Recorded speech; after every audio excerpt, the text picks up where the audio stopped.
कभी कभी हमारे जिंदगी में हमें कोई ऐसा कष्ट देता है कि हम सह नहीं पाते, हम अंदर से टूट जाते हैं। हमें समझ में ही नहीं आता कि हम करें तो क्या करें।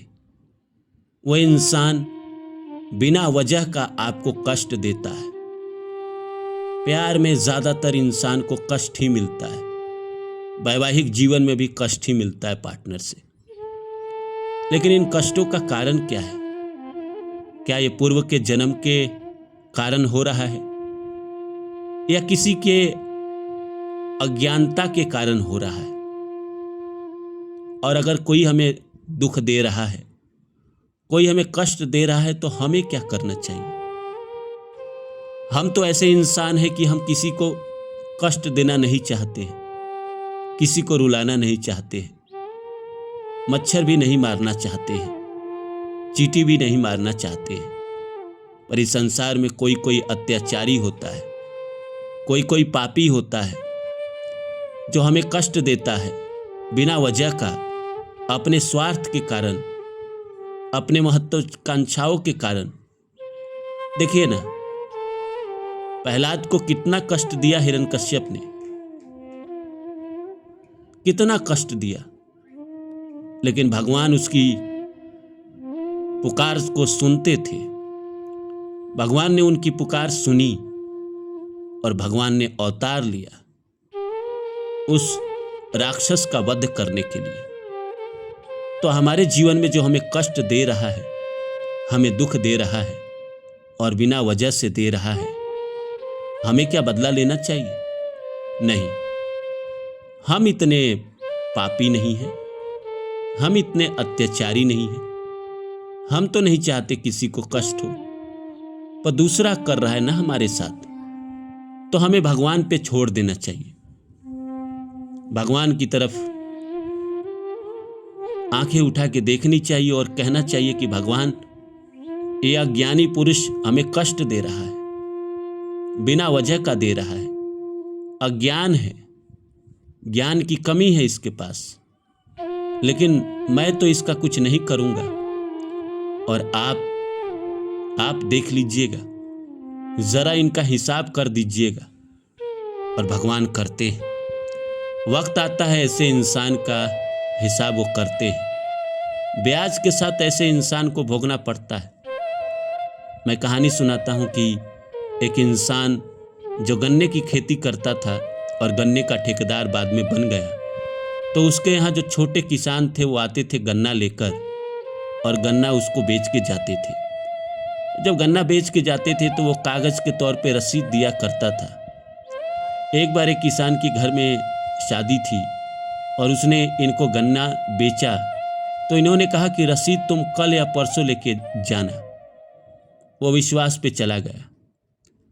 3-4 टायर या ट्रक जो भी होंगे उसके गन्ना थे, लगभग 2.5-3 लाख रुपये के गन्ना थे। वो विश्वास पे चला गया। 3 दिन बाद आया तो उन्होंने रसीद नहीं दिया, कोई बहाना बना दिया। 5वें दिन फिर इसी तरह वो आया तो बहाना बना दिया। टहलाते गए, झूठ बोलते गए, क्योंकि इनके मन में खोट आ गई थी, क्योंकि इन्होंने इससे पहले भी कई छोटे किसानों का गन्ना खा लिया था, उसके पैसे खा लिए थे, रसीद ले जाकर मिल से पैसा ले लिया था। तो जब उसके घर में उसकी बेटी की शादी नज़दीक आ गई तो वह इंसान इनके घर आया। गन्ना का सीजन ख़त्म हो गया था। आने के बाद पहले उसने प्यार से ही सब कुछ कहा, पर इन्होंने कोई बात नहीं मानी। वो आदमी इनका पैर पकड़ के रोने लगा, पर इस आदमी ने उनकी पुकार न सुनी। पैर से मार के उस आदमी को अपने दरवाजे से भगाया, उसके सीने पे पैर मारे। वो आदमी नीचे गिरा, कलपता हुआ गया। फिर जाकर उसने कर्जे लिए। कर्जे लेने के बाद उसने किसी तरह अपने बेटी की शादी की। बात खत्म हो गई, घटना लोग भूल गए। 10-12 साल बाद ये जो ठेकेदार जो गन्ना का पैसा खाए थे, अपने बेटी के घर जा रहे थे और जाते समय उन्होंने टेम्पू में अपना सामान रखा और टेम्पू में भीड़ ज़्यादा थी और अज्ञान जगह था, नया जगह था, तो इनको टेम्पू से अपने बेटी के घर जाना था। टेम्पू में बैठे, थोड़ा आगे गए, आगे से एक ट्रक आया जिस पे गन्ना लदा हुआ था और उस ट्रक ने इस ऑटो वाले को चकमा दिया। ऑटो वाला पलट गया। सारे मुसाफिर ठीक हुए, सारे मुसाफिर को कुछ न हुआ। इनके पैर टेम्पू के नीचे आ गए, जिस पैर से उन्होंने उसको लात मारी थी। बाद में हॉस्पिटल लेके गया लोगों ने, टेम्पू वाले और बाकी लोग उठाकर लेके गए। कई दिन तक वो बेहोश पड़े रहे, फिर होश में आए। डॉक्टर ने कहा कि पैर काटना पड़ेगा और उनको घुटने के पास से पैर को काटना पड़ा।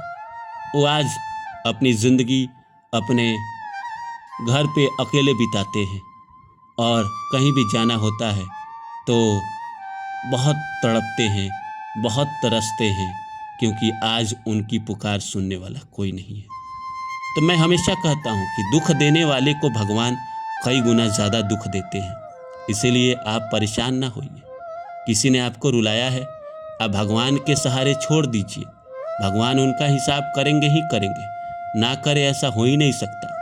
प्रहलाद को जब हिरण्यकश्यप ने बहुत सताया था, बहुत तड़पाया था, बहुत रुलाया था, तो प्रहलाद भी हिरण्यकश्यप को कुछ नहीं कहता था, वो भगवान पे छोड़ देता था। कहता था कि मेरे प्रभु आएंगे, मेरे प्रभु मुझे बचाने आएंगे। और अंत में आए भी, भगवान आए, उन्होंने हिरण्यकश्यप का वध किया और प्रहलाद को राजा बनाया। दुनिया का इतिहास साक्षी है कि जिस इंसान ने भी अत्याचार किया है, जिसने भी किसी को दुख दिया है, जिसने भी किसी को रुलाया है, उसे अंत में तड़प तड़प के मरना पड़ा है। चाहे वह नेपोलियन बोनापार्ट हो, जो अंत के 5 साल ऐसे मरे जिसको दुनिया जानती है। चाहे वह हिटलर ही क्यों ना हो, हिटलर ने अपने आप को गोली मारी। दुनिया का महान सिकंदर अलेक्जेंडर जो दुनिया जीतने चला था, उसकी भी मौत आखिर की क्या रही, ये सब आप जानते हैं। तो जो आपको तरसा रहा है, जो आपको बिना वजह कष्ट दे रहा है, अपने स्वार्थ के खातिर दे रहा है, क्या वो सुकून से जी पाएगा? क्या वो सच्चाई से जी पाएगा? मैं कह रहा हूँ कि आप करे तो क्या करे, भगवान पे छोड़ने के अलावा कोई दूसरा रास्ता नहीं है।